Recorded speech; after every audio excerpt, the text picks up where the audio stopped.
रामपुर नाम के गांव में पवन सिंह नाम का एक धनी रहा करता था। वो पैसे तो बहुत कमाता था पर बहुत कंजूस था, किसी को कोई मदद नहीं करता था।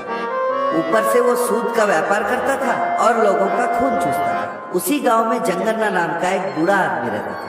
वो एक भिखारी था।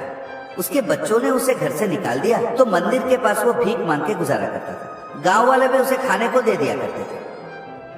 एक दिन जंगन्ना, बाबा 2 पैसे दे दो ना बाबा, भगवान तुम्हारा भला करेगा बाबा, 2 पैसे दे दो बाबा, वो भीख मांग रहा था। पवन सिंह ने कहा, क्यों रे, तेरे को शर्म नहीं आती, भीख मांगता है? अरे काम करके खाना, सुबह सुबह मनुष्य शक्ल लेके चला आता है। जंगन्ना ने कहा, बाबूजी मेरे बच्चों ने मुझे निकाल दिया, बीमारी मुझे अंदर से खाई जा रही है, 2-4 दिन का मेहमान हूँ बाबूजी, मुझ बूढ़े में काम करने का ताकत कहाँ, कुछ तो मुझ पे दया करो बाबूजी। पवन सिंह ने कहा, छी छी मनुष्य कहीं का, झूठ पे झूठ बोले जा रहा है, तेरे को 1 पैसा भी नहीं दूंगा मैं। जंगन्ना ने कहा, सेठ जी ऐसे मत बोलिए, मैं झूठ नहीं बोल रहा हूँ, मेरे बात पे विश्वास कीजिए, आपकी चप्पल की रखवाली किया है, कम से कम 1 रुपए तो दे दीजिए, बहुत भूख लगा है, अगले जन्म आपके घर पैदा होऊंगा। पवन सिंह ने कहा, छी छी भिखारी कहीं का, मेरे घर पैदा होगा, बेवकूफ समझ रखा है, चल हट, चप्पल की रखवाली करने तुझसे मैंने कहा था, इसी बहाने 2-4 रुपए ऐट लेगा, क्यों? कुछ भी करके रोज का 100 रुपए तो कमाता ही होगा, यानी कि महीने का 3000। बाप रे, अच्छा काम पकड़ा है तूने, फिर कभी मुझसे भीख मत मांगना, समझे? ये कहकर वो चला।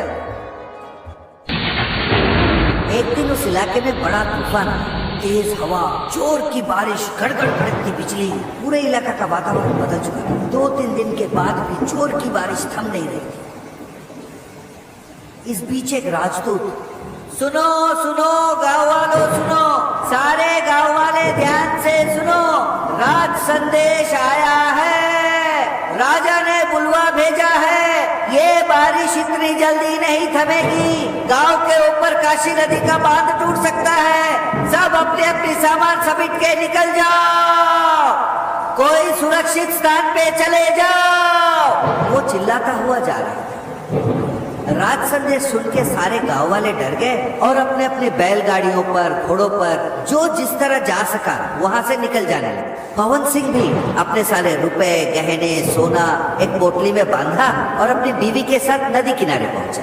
उसी समय वो भिखारी भी वहां पहुंचा। वहां नाव में पहले से ही कई लोग बैठे हुए थे। खिवैया बुला रहा था, जल्दी चढ़ो, एक और आदमी के लिए जगह है, ज्यादा चढ़ेंगे तो नैया डूब जाएगी, चढ़िए, कोई एक जल्दी चढ़ जाइए। पवन सिंह ने कहा, अरे मुझे चढ़ा लो, मेरी बीवी से मेरा कोई नाता नहीं, वो कोई और नाव में आ जाएगी, पहले मुझे चढ़ा ले भाई। एक यात्री ने कहा, अरे तुझे क्यों चढ़ा ले, उस भिखारी को ना चढ़ा ले, तूने कभी किसी का भला किया है क्या जिंदगी में? पवन सिंह ने जवाब दिया, मैं इस पूरा गांव का सबसे धनी आदमी हूँ, वो भिखारी है, उससे क्या काम तुम लोगों का? एक दूसरे ने कहा, वो तो तेरे से बेहतर है, उसने हम सबकी सहायता की है, इसलिए उसे चढ़ा लेना ही सटीक निर्णय होगा। पवन सिंह ने कहा, तू पगला गया है क्या?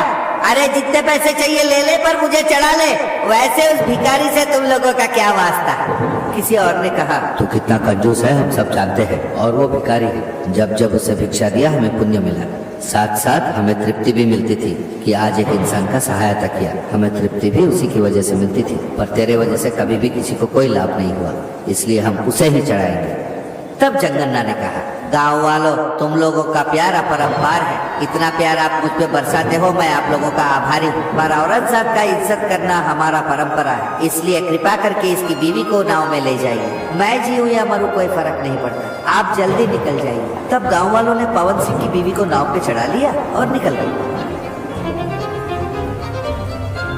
पवन सिंह ने कहा, मुझे माफ कर दो जंगन्ना, तुम्हारा दिल तो बहुत बड़ा है, सारी जिंदगी मैं सिर्फ पैसा ही कमाता गया, आज मुझे खुद पे घिन आ रहा है, अरे खुद की बीवी की भलाई भी नहीं सोचा मैंने, पर तुमने साथ का इंसान पे इतना प्यार बरसाया।